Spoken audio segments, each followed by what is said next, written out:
Model exam കഴിഞ്ഞ ടെൻഷനിലാണ്. Don't worry, നിങ്ങൾക്ക് ഇനിയും മാർക്ക് ഇംപ്രൂവ് ചെയ്യാനും ഫുൾ എ പ്ലസിലേക്ക് എത്താനും ടൈമുണ്ട്. ഹായ് ഗൈസ്, ഐ എം ഹുസ്ന നസ്രീൻ. ഞാനൊരു 11th ഗ്രേഡ് സ്റ്റുഡൻ്റ് ആണ്. മോഡൽ എക്സാം കഴിഞ്ഞിട്ട് നിങ്ങൾക്ക് ഉദ്ദേശിച്ച മാർക്ക് കിട്ടിയിട്ടില്ല, ഇനി പബ്ലിക് എക്സാമിന് എങ്ങനെ തയ്യാറെടുക്കാൻ അറിയില്ലെങ്കിൽ guys watch this video till the end and stop panicking about your model exam mark. ഇനിയുള്ളൊരു 10 days നിങ്ങൾ നല്ല സ്മാർട്ടായിട്ട് യൂസ് ചെയ്താൽ ട്രസ്റ്റ് മീ ഗൈസ്, നിങ്ങൾക്ക് മാർക്കിൽ നല്ല ഇമ്പ്രൂവ് ചെയ്യാൻ പറ്റും. ആൻഡ് ഈ വീഡിയോ ലാസ്റ്റ് വരെ കാണാൻ. ലാസ്റ്റ് ഞാനൊരു ഗോൾഡൻ ടിപ്പ് പറഞ്ഞു തരുന്നുണ്ട്.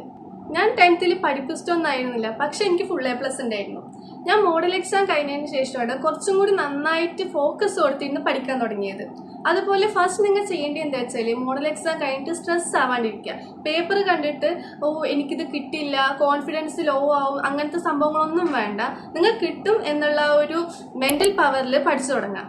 എനിക്കിതുപോലെ മോഡൽ എക്സാം കഴിഞ്ഞപ്പോൾ കോൺഫിഡൻസ് നന്നായിട്ട് കുറഞ്ഞത് മാത്സിൻ്റെ കാര്യം ആലോചിച്ചിരുന്നു. മോഡൽ എക്സാമിന് എനിക്ക് ശരിക്കും ക്വസ്റ്റ്യൻസ് മനസ്സിലായിട്ടുണ്ടായിരുന്നില്ല, അതെങ്ങനെയാണ് ചെയ്യേണ്ടത് മനസ്സിലായിട്ടുണ്ടായിരുന്നില്ല. അതായത് മെയിനായിട്ട് എനിക്ക് മാത്സിൻ്റെ ഒരു പ്രോബ്ലം ഉണ്ടായിരുന്നു. ഇനി ഞാൻ പറയാൻ പോകുന്നത് ഞാൻ ഈ ഒരു ചിന്തയിൽ നിന്ന് എങ്ങനെ മാറി ആൻഡ് ഏതൊരു രീതിയിൽ പഠിച്ചപ്പോഴാണ് എനിക്ക് ഇനിയും കവർ ചെയ്യാത്ത ഭാഗങ്ങൾ ഒന്നുകൂടി കവർ ചെയ്തിട്ട് ഫുൾ എ പ്ലസ് കിട്ടിയതെന്നാണ്. അപ്പോൾ എല്ലാവരും സ്കിപ്പ് അടിക്കാണ് എന്നെ കാണാം. Step 1, analyse your mistake. നിങ്ങൾ ആദ്യം നിങ്ങളുടെ മോഡൽ എക്സാമിൻ്റെ പേപ്പർ ഒന്ന് എടുത്ത് നോക്കാം. നിങ്ങൾക്ക് ഏത് ഭാഗത്താണ് ഇപ്പോൾ ഏത് ക്വസ്റ്റ്യൻസ് ആണ് മനസ്സിലാവാത്തത്, എങ്ങനെയൊക്കെ വരുമ്പോഴാണ് നിങ്ങൾക്ക് ചെയ്യാൻ പറ്റാത്തത്, അതിൻ്റെ പാറ്റേൺസ് അതെല്ലാം നിങ്ങൾ മനസ്സിലാക്കി വെക്കുക. ഇങ്ങനെ നിങ്ങൾക്ക് എവിടെയൊക്കെയാണ് വീഴ്ച സംഭവിച്ചത്, എവിടെയൊക്കെയാണ് മാർക്ക് നിങ്ങളുടെ ലോസ് ആയത് എന്ന് നോക്കാണ്ട് കാണാപ്പാഠം പഠിക്കുന്നത് ഒരിക്കലും നടക്കില്ല. സ്റ്റെപ്പ് 2 എന്താ വെച്ചാൽ നിങ്ങൾ വീക്കായ ഭാഗങ്ങളിൽ എക്സ്ട്രാ ഫോക്കസ് കൊടുക്കുക. നമുക്കറിയായിരിക്കും നമുക്ക് ഏതൊക്കെ ഭാഗങ്ങളാണ് അറിയാത്തതെന്ന്. ആ ഭാഗം സ്കിപ്പ് ചെയ്യാണ്ട് അതിന് കൂടുതൽ നമ്മൾ എക്സ്ട്രാ ടൈം അതിലേക്ക് കൊടുക്കുക. ഇപ്പം എല്ലാവരും ചെയ്യണം എന്താ വെച്ചാൽ ഈ റിവിഷൻ എന്നൊക്കെ പറയുമ്പോൾ ഫസ്റ്റ് പാർട്ട് നിങ്ങൾ തുടങ്ങണത് എന്തായാലും ഫസ്റ്റ് പാർട്ട് നമ്മളൊരു 10,000 പ്രാവശ്യമെങ്കിലും റിവിഷൻ ചെയ്തിട്ടുണ്ടാവും. സോ നമ്മൾ ചെയ്യേണ്ടത് എന്താ വെച്ചാൽ ഒന്നല്ലെങ്കിൽ ലാസ്റ്റ് ചാപ്റ്ററിൽ തുടങ്ങുക, അല്ലെങ്കിൽ ഏറ്റവും വെയിറ്റേജ് ഉള്ള പാഠം, നിങ്ങൾക്ക് അറിയാത്ത പാഠം ആ ഭാഗത്തു നിന്നൊക്കെ തുടങ്ങുന്നതാണ് ഏറ്റവും ബെറ്റർ. പിന്നെ അതുപോലെ ശ്രദ്ധിക്കേണ്ട ഒരു കാര്യം എന്താ വെച്ചാൽ നമ്മൾ മനപ്പാടാക്കി പഠിക്കാണ്ട് ആ ഒരു കണ്ടന്റ്, ആ ഒരു ഭാഗം മനസ്സിലാക്കി പഠിക്കുക. ഇവിടെയാണ് നമ്മളുടെ A+ ഒക്കെ ഹൈഡ് ചെയ്ത് കിടക്കുന്നത്. സ്റ്റെപ്പ് 3 വരുന്നത് നമ്മൾ PYQs ഇങ്ങനെ ചെയ്ത് പഠിക്കുക എന്നുള്ളതാണ്. പിന്നെ 10th ഒരു കാര്യം നോക്കുകയാണെങ്കിൽ സിലബസ് മാറി, അപ്പോൾ ടോപ്പിക്സിനൊക്കെ അങ്ങോട്ടും ഇങ്ങോട്ടും വ്യത്യാസം ഉണ്ടാവും. എന്നാലും ചിലതൊക്കെ ഏകദേശം സെയിം ആണെന്നാണ് ഞാൻ അറിഞ്ഞത്. സോ നിങ്ങൾ എന്ത് ചെയ്യുക, ഒരു 3 വർഷത്തെ PYQs എന്തായാലും നോക്കുക, അതിൽ എക്സാം പാറ്റേൺസ് എങ്ങനെയാണ് നോക്കുക, അതിൽ കുറേ ക്വസ്റ്റ്യൻസ് എന്തായാലും റിപ്പീറ്റ് ചെയ്ത് വരും. അപ്പോൾ ആ ഭാഗങ്ങളൊക്കെ ഒന്ന് ക്ലിയർ ആക്കുക. അപ്പോൾ അതേ തന്നെ നമുക്ക് നല്ല രീതിക്ക് മാർക്ക് സ്കോർ ചെയ്യാൻ പറ്റും. അതുപോലെ ഇനിയിപ്പോൾ സിലബസ് മാറിയത് കാരണം ഈ മോഡൽ ക്വസ്റ്റ്യൻ പേപ്പർ കൊണ്ട് കുറേ നമ്മുടെ HSS ലൈവ് അങ്ങനത്തെ സംഭവങ്ങളൊക്കെ കിടക്കുന്നുണ്ടാകും. അതൊക്കെ നമ്മൾ ടൈം വെച്ചിട്ട് ഇപ്പോൾ ഈ ഒരു ക്വസ്റ്റ്യൻ ചെയ്യാൻ 1 മണിക്കൂർ അങ്ങനെ ടൈം വെച്ചിട്ടൊക്കെ ചെയ്താൽ നമുക്ക് നല്ല രീതിയിൽ മാർക്ക് ഇമ്പ്രൂവ് ചെയ്യാനും ടൈം മാനേജ് ചെയ്യാനും പറ്റും. പിന്നെ അതുപോലെ ഫിസിക്സ്, കെമിസ്ട്രി, മാത്സ് ഇതൊക്കെ പ്രോബ്ലംസ് സോൾവ് ചെയ്ത് ഇങ്ങനെ പഠിക്കുക, അതായിരിക്കും ഏറ്റവും നല്ലത്. സ്റ്റെപ്പ് 4 എന്താ വെച്ചാൽ നിങ്ങൾ ഷോർട്ട് നോട്ട് ഉണ്ടാക്കാം. ഇപ്പോൾ സോഷ്യൽ, അതിൽ യൂറോപ്യൻസ് അങ്ങനത്തെ ഭാഗങ്ങളൊക്കെ ഉണ്ടാവില്ലേ, ആ ഭാഗങ്ങളൊക്കെ ഇത്തിരി വലുതായിരിക്കും. സോ നമ്മൾ എന്ത് ചെയ്യുക, പോയിന്റ് ബേസ് ആയിട്ട് ഷോർട്ട് നോട്ട് ഉണ്ടാക്കി വെക്കാം. അപ്പോൾ നമ്മളത് നോക്കുമ്പോൾ പെട്ടെന്ന് ഓർത്തെടുക്കാനും നമ്മുടെ മെമ്മറി സ്ട്രോങ് ആവാനൊക്കെ സാധിക്കും. പിന്നെ എക്സാം ടൈമിലൊക്കെ നമുക്ക് ആ എഴുതിയതിൻ്റെ ഓർമ്മ പെട്ടെന്ന് കിട്ടും.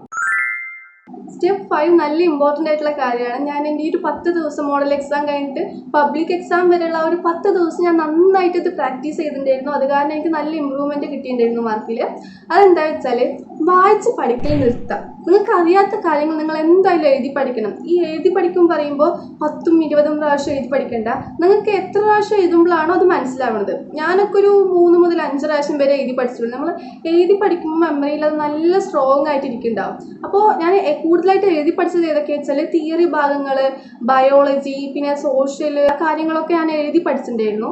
പിന്നെ കൂടുതലായിട്ട് നമ്മൾ സോൾവ് ഒക്കെ ചെയ്യുമ്പോൾ നന്നായിട്ട് ആ കാര്യങ്ങൾ മനസ്സിലാകും, ന്യൂമറിക്കൽസ് ഒക്കെ മനസ്സിലാകും. ഇങ്ങനത്തെ തിയറി ഭാഗങ്ങൾ നിങ്ങൾ എന്തായാലും എഴുതി പഠിക്കണം. അതുപോലെ നിങ്ങൾക്ക് പറ്റുകയാണെങ്കിൽ ഇംഗ്ലീഷും മലയാളം കൂടി ഇങ്ങനെ ഒന്ന് പ്രാക്ടീസ് ചെയ്യണം. കാരണം എന്താ വെച്ചാൽ കൂടുതലായിട്ട് നമുക്ക് ടൈം കിട്ടാണ്ടാവണത് 2 സബ്ജക്റ്റാണ്, ഒന്ന് ഇംഗ്ലീഷും ഒന്ന് മലയാളവും. ഇങ്ങനെ ചെയ്യുമ്പോൾ നമുക്ക് സ്പീഡിൽ എഴുതാനും പറ്റും, ടൈം മാനേജ് ചെയ്യാനും പറ്റും. പിന്നെ കണ്ടന്റുകൾ നമുക്ക് എഴുതുമ്പോൾ ഓർമ്മയും വരും. ഈ 5 കാര്യങ്ങളും ഈ ഒരു 10 ദിവസത്തിൻ്റെ അടുക്ക് നോക്കിയാൽ ട്രസ്റ്റ് മീ ഗായ്സ് നിങ്ങളുടെ മാർക്കിൽ നല്ലൊരു ഇമ്പ്രൂവ്മെൻറ്റ് കാണാൻ പറ്റും. പിന്നെ അതുപോലെ ഞാനൊരു സ്റ്റഡി പ്ലാൻ പറഞ്ഞുതരാം. ഞാൻ പഠിച്ചിരുന്നത് എങ്ങനെയാണെന്ന് വെച്ചാൽ മോർണിംഗ്, ആഫ്റ്റർനൂൺ, നൈറ്റ് ആ ഒരു രീതിയിലായിരുന്നു ഞാൻ പഠിച്ചിട്ടുണ്ടായിരുന്നത്. മോർണിംഗിൽ ഞാൻ എപ്പോഴും റിവൈസ് ചെയ്തിരുന്നത്. ഞാൻ പഠിച്ച ഭാഗങ്ങൾ ഒന്നുകൂടി റിവൈസ് ചെയ്യുക. അതുപോലെ ഞാൻ പണ്ട് പഠിച്ച ആ ഭാഗങ്ങളൊക്കെ ഒന്നും കൂടി റിവൈസ് ചെയ്യുക. അത് പിന്നെ തറവാക്കിയിരുന്ന് പഠിക്കേണ്ട ആവശ്യമില്ലല്ലോ.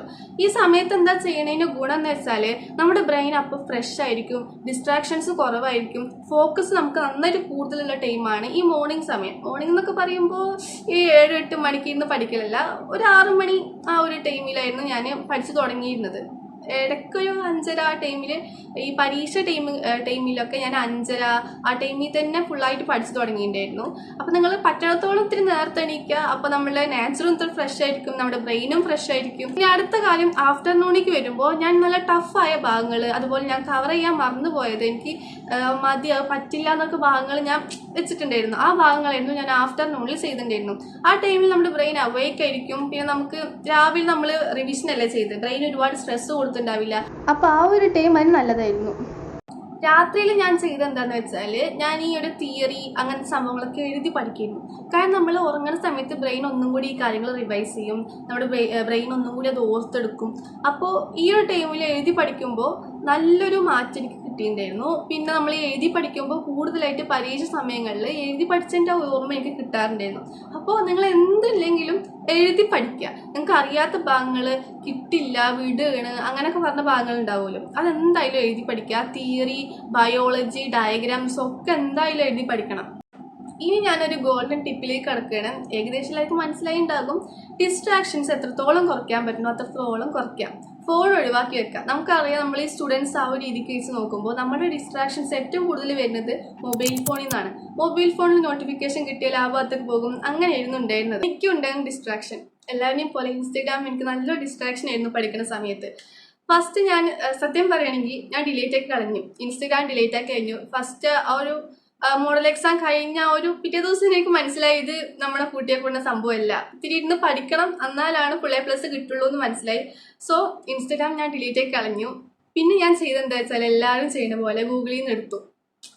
നമുക്കറിയാനൊരു ത്വര ഉണ്ടാവുമല്ലോ, അതിലിപ്പോൾ എന്തെങ്കിലും വന്നിട്ടുണ്ടാ, മെസ്സേജൊക്കെ വന്നിട്ടുണ്ടാന്നുള്ളത്. അപ്പോൾ ഞാൻ ഗൂഗിളിൽ നിന്ന് എടുത്തു. അപ്പം ഞാൻ പറയണെന്താ വെച്ചാൽ അങ്ങനെ ചെയ്യരുത്.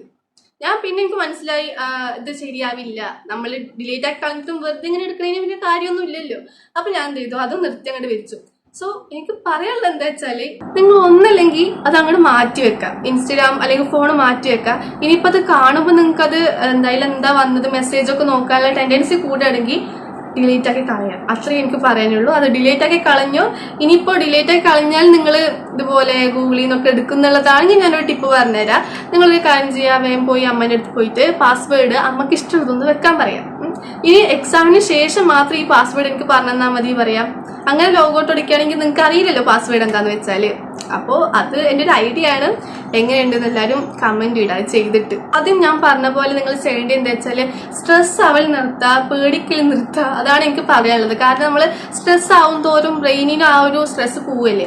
സോ നമ്മുടെ ബ്രെയിനും വീക്കാവാനുള്ള ചാൻസ് ഉണ്ട്, നമ്മുടെ ഹെൽത്ത് വീക്കാവാനുള്ള ചാൻസ് ഉണ്ട്. ഇങ്ങനെ ഒരുപാട് സ്ട്രെസ് എടുത്താൽ നന്നായിട്ട് കാമാവാ, നിങ്ങൾക്ക് പറ്റുന്നുള്ള വിശ്വാസത്തിൽ നിങ്ങൾ പഠിക്കാൻ തുടങ്ങാം. അതുപോലെ ഞാൻ ഈ അടുത്ത് കേട്ട ഒരു സംഭവമാണ്, എനിക്ക് പരീക്ഷനോർത്ത് പേടിയില്ല, അതാണ് എൻ്റെ ഏറ്റവും വലിയ പേടി. ആ ഒരു സംഭവം കേൾക്കുമ്പോൾ ഇത്തിരി കോമഡി ആണെങ്കിലും അതും ഒരു നല്ല കാര്യമാണെന്നാണ് ഞാൻ പറയുന്നത്. കാരണം ഈ സ്ട്രെസ് ഇല്ല എന്നുള്ള, പേടിയില്ല എന്നുള്ള, അതിനെക്കുറിച്ചൊരു പേടിയുണ്ടല്ലോ, നന്നായിട്ട് പറ്റും, അത് ഉറപ്പാണ്. നമ്മൾ പഠിക്കാത്തതാണ് പ്രശ്നം. നമുക്ക് മടി വരാ ആ ഒരു സംഭവങ്ങൾ. മടി എന്ന് പറയുമ്പോൾ ഡിസ്ട്രാക്ഷൻസ് ഒക്കെ മാറ്റി വെച്ചാൽ ഓട്ടോമാറ്റിക്കലായിട്ട് വരും. പിന്നെ മോഡൽ എക്സാം കഴിയുമ്പോൾ ഒത്തിരി ഒരു തീയൊക്കെ വരും, നമുക്ക് പഠിക്കണം ആ ഒരു രീതിക്കൊക്കെ ആകും. അപ്പോൾ ഈ ഒരു സ്റ്റെപ്സ് നന്നായിട്ട് ഫോളോ ചെയ്യുക. ടൈം ഒരിക്കലും വേസ്റ്റ് ചെയ്യരുത്. ടൈം നമ്മളെ കാത്തു നിൽക്കില്ല, ടൈം അങ്ങനെ അങ്ങോട്ട് പോകും. സോ ചെയ്യേണ്ടത് എന്താ വെച്ചാൽ ടൈം നന്നായിട്ട് നമുക്ക് കൺസ്യൂം ചെയ്യാം. നമ്മൾ ഫുൾ ടൈം ഇരുന്ന് പഠിക്കണം അങ്ങനെയൊന്നും ഞാൻ പറയണില്ല. പക്ഷെ നിങ്ങൾക്ക് പറ്റുന്ന രീതിക്ക് നിങ്ങൾ കുറച്ചായിട്ട് പഠിച്ചു തുടങ്ങുക. ഇപ്പം തന്നെ തുടങ്ങിയാലാണ് നമുക്ക് എക്സാം ആകുമ്പോഴേക്കും ഒന്ന് സെറ്റപ്പ് ആക്കാൻ പറ്റുള്ളൂ. ഓക്കെ ഫ്രണ്ട്സ്, ഈ വീഡിയോ ഇഷ്ടപ്പെട്ടാൽ ലൈക്ക് ചെയ്യുക, സബ്സ്ക്രൈബ് ചെയ്യുക, നിങ്ങളുടെ ഫ്രണ്ട്സിനൊക്കെ അയച്ചു കൊടുക്കുക. നിങ്ങൾക്കും ഉണ്ടാവുമല്ലോ ഇതുപോലെ മോഡൽ എക്സാം കഴിഞ്ഞിട്ട് എന്താ ചെയ്യേണ്ടതെന്ന് അറിയാണ്ട് കുറേ ഫ്രണ്ട്സുകൾ ഉണ്ടാവുമല്ലോ. സോ അവർക്ക് അയച്ചു കൊടുക്കുക. ഇനി ഇതുപോലത്തെ എന്തെങ്കിലും സ്റ്റുഡൻറ്റ് എക്സാം ടിപ്സൊക്കെ വേണമെങ്കിൽ എങ്ങനെ ടൈം മാനേജ് ചെയ്യുക, ഞാൻ എങ്ങനെ ചെയ്ത്, അങ്ങനെ എന്തെങ്കിലും ആവശ്യങ്ങൾ വേണമെങ്കിൽ ഉറപ്പായിട്ടും കമൻറ്റ് ചെയ്യുക. ഹോണസ്റ്റ്ലി ഞാൻ എല്ലാത്തിനും റിപ്ലൈ തരുന്നതാണ്. അപ്പോൾ അത്രയേ ഉള്ളൂ. എല്ലാവരും ഹെൽത്തി ആയിട്ടിരിക്കുക. ബൈ.